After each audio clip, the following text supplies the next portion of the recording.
Baik, Ibu Saadiah. Terima kasih Bu Ketua. Bismillahirrahmanirrahim. Assalamualaikum warahmatullahi wabarakatuh. Selamat siang, salam sejahtera bagi kita sekalian. Pimpinan dan anggota Komisi 4 yang saya hormati, Pak Sekjen, beserta para Dirjen Eselon 1, Eselon 2 dan 3, Direktur Utama Perum Bulog, Pupuk Indonesia, serta ID Food ya, yang saya hormati. Sebelumnya saya mengucapkan selamat memasuki tahun 2023. Semoga di 2023 ini kerja-kerja kita lebih baik dan lebih nyata, aktual kepada masyarakat. Ya.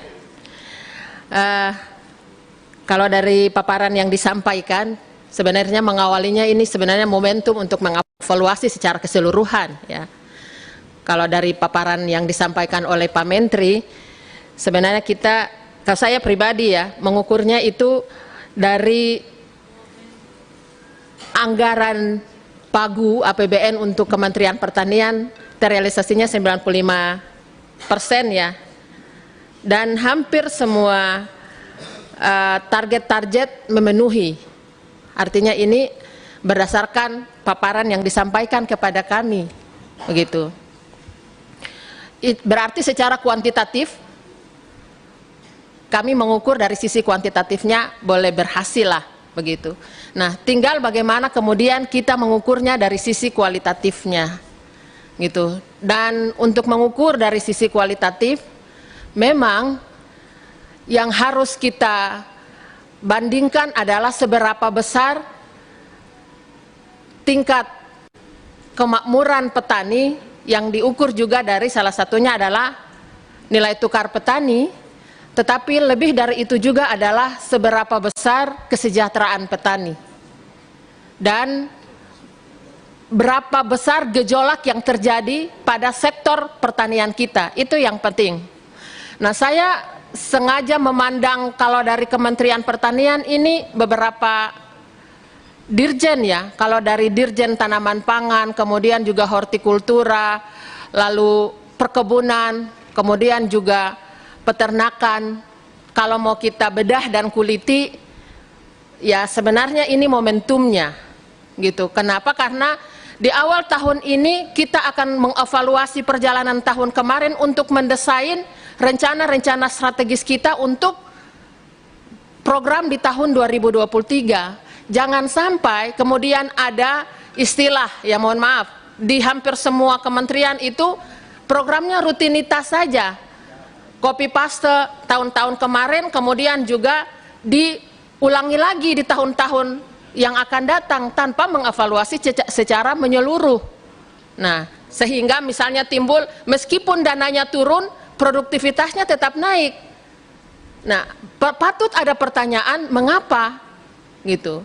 Apakah memang Kementerian Pertanian ini besarnya dana tidak menjadi ukuran untuk suatu ukuran produktivitas? Dan kalau ini penilaiannya, maka sebenarnya rakyat itu, pertanyaan adalah seberapa besar dana-dana itu sampai pada ini level paling mikro di masyarakat, di masing-masing dirjen ya. Dan akhirnya kemudian saya langsung menghubungkan dengan Perum Bulog yang kemarin rame banget ketika kita bahas tentang impor. Nah, ini sebenarnya satu hal yang tidak boleh terjadi di Perum Bulog kita, yang sebenarnya mendapatkan tugas yang sangat berat sebenarnya ya, dua fungsi yang disampaikan. Yang pertama itu adalah penyangga pertanian kita, ya penyangga pangan kita, dan yang kemudian itu menentukan supaya stok beras kita dalam cadangan pangan kita harus terjaga, gitu. Nah, kalau misalnya toh pada sampai ujung kesimpulan bahwa ternyata kita harus impor di akhir tahun, maka ada hal yang salah. Apakah dalam perencanaan stok cadangan pangan di awal itu salah, data dari Kementerian Pertanian salah, ataupun penyerapan hasil-hasil produksi dari masyarakat yang tidak terserap oleh Bulog lebih banyak diserap oleh pasar, dalam hal ini adalah swasta ataupun pedagang-pedagang. Kita biarkan masyarakat kita itu ketika berproduksi ternyata yang datang untuk menyerap bukan Bulog. Mohon maaf, hari ini ketika kita reses misalnya, ada di benak masyarakat dan petani kita itu bahwa Bulog masih dipercayakan untuk bisa menyerap hasil produktivitas mereka. Pertanyaannya, kalau saya mereview kembali dengan rapat kita yang kemarin, Bulog menyerah, tanda kutip Pak, karena tadi gitu istilah apa namanya, dana CBB ya, yang tidak memenuhi syarat. Nah sekarang tinggal kita, apakah itu bisa diatur di dalam regulasi kah atau dalam kesimpulan rapat Komisi 4 agar Bulog ini diberi peran yang setimpal dengan fungsinya gitu. Nah kenapa? Karena masyarakat memang masih berharap kepada Bulog gitu. Dan kemudian kalau ternyata Bulog ini tidak bisa menyerap, maka ya harus dievaluasi keberadaannya gitu. Nah itu dari satu sisi. Nah yang kedua, saya langsung ke Dirjen Perkebunan Pak Andi. Ini kebetulan ini sebagai orang timur ini ya, dari Dapil Maluku, saya selalu dan sering gitu ya, Maluku dan Maluku Utara ya, Maluku dan Maluku Utara ya, kita adik kakak ini Pak. Ini sudah sering saya menyampaikan agar ada perhatian serius untuk tanaman rempah Pak, khusus cengkeh pala dan kelapa. Nah, ini komoditi yang sebenarnya kalau dari, memang dia tidak berdampak langsung kepada pangan kita ya, tetapi dia berdampak kepada penciptaan komoditi ekspor, mungkin PNBP gitu. Nah, dalam catatan di beberapa rapat kemarin saya mendapatkan data bahwa kita sudah impor cengkeh dari dulu impor cengkeh gitu. Nah ini salah satu hal yang sebenarnya miris sebenarnya, karena apa, kita di Indonesia khususnya di Maluku Utara terkenal sebagai daerah penghasil cengkeh, sampai-sampai pernah ada satu kebijakan yang diambil oleh Pak Harto dulu untuk seluruh masyarakat Indonesia petani itu untuk tanam cengkeh, dan akhirnya harganya anjlok gitu. Nah di beberapa kunjungan, yang pertama catatan soal cengkeh adalah matinya ribuan dan ratusan ribu pohon cengkeh di Maluku. Saya tidak tahu juga mungkin di Maluku Utara. Perlu ada kajian dan solusi untuk bisa mengembalikan dan bisa ada peremajaan cengkeh. Soal pala Pak, ini pala ini masyarakat di tingkat mikro ya, di petani kita itu muyulnya, keinginannya untuk tanam pala tinggi. Jadi saya minta agar ada satu program ataupun konsep yang sering saya sampaikan, konsep pengembangan tanaman perkebunan secara terpadu dari hulu sampai di hilirnya. Kita punya produk yang sebenarnya unggul, tetapi tidak dikelola dengan baik gitu. Masyarakat dibiarkan saja mengelola tanaman rakyat mereka dengan apa adanya gitu. Saya sampai menyampaikan kadang-kadang cemburu melihat jor-joran berbagai program Alsintan pasca panen di tanaman pangan yang tidak sama dengan tanaman perkebunan Pak.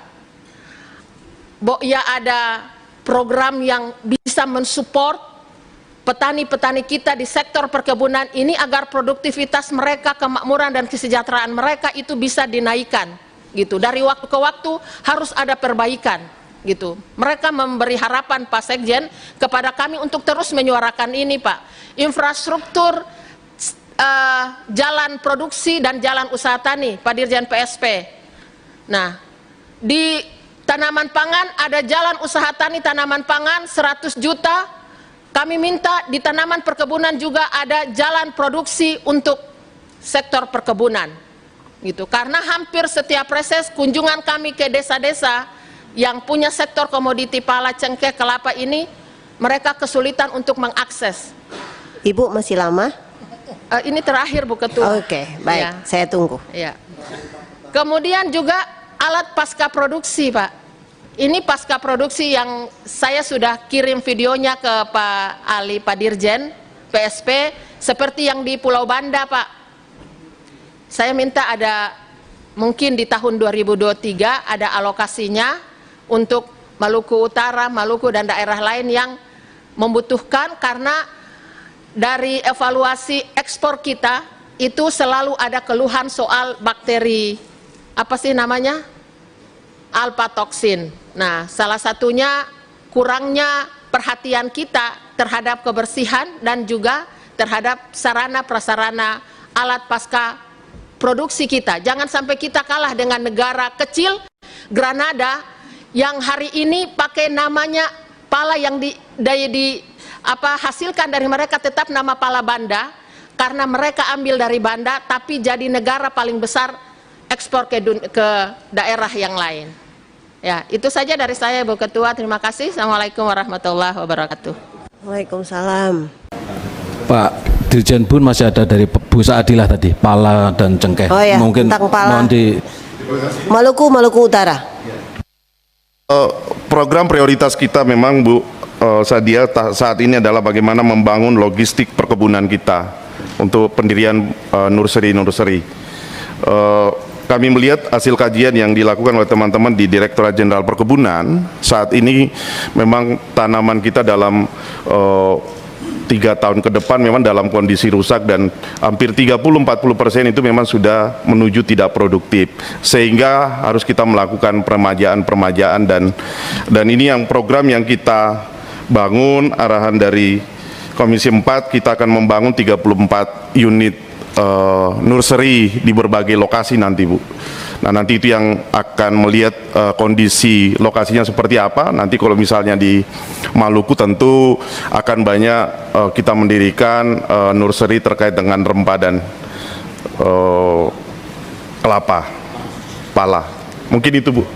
Terima kasih. Untuk yang Ibu Ulu Putih tadi, Bu, yang terkait dengan jalan produksi, monggo Bu, nanti usulannya mudah-mudahan bisa kita akomodir. Dan terkait juga tadi dengan Alsintan yang misalnya di lapangan itu tidak berfungsi lagi, ya, dan tidak pas misalnya sesuai dengan lokasi masing-masing, kami mohon dibantu komunikasikan Pak dengan surat barangkali, jadi kami bisa menyesuaikan nanti untuk perubahan jenis alatnya. Ya, makasih Bu Ketua, Pak Ketua. Interupsi sebentar Pak Ketua. Ya, Pak Dirjen. Ini soal pupuk bersubsidi tadi. Pak Ali Jamil, kok saya mendengarnya begitu? Sebentar Pak Sutisno, Ibu dulu. Sebentar. Singkat ya Bu, karena Pak Sutisno mau sampaikan. Tadi disebutkan ada 9 komoditi yang mendapat pupuk bersubsidi ya. Ya, ini ada kajian apa Pak? Sehingga hanya 9 komoditi dari 70 komoditi sebelumnya Pak Sekjen. Kami mendapatkan aspirasi dari daerah, ya, kemarin dari Kebumen kalau tidak salah, yang juga menyampaikan aspirasinya soal tambahan ada item komoditi yang mendapatkan pupuk bersubsidi, Pak. Apakah ini masih bisa diterima atau tidak? Perlu konfirmasi, Pak. Bu, saya sampaikan masalah 9 komoditi itu diputuskan dari Panja. Panja itu dibuat oleh Komisi 4 dan juga sudah ada kesepakatan dengan Kementerian Pertanian. Jadi kalau nanti mau nambah komoditi, kita rapat lagi semuanya, kita usulkan berapa komoditi yang bisa ditambah untuk komoditas apa saja.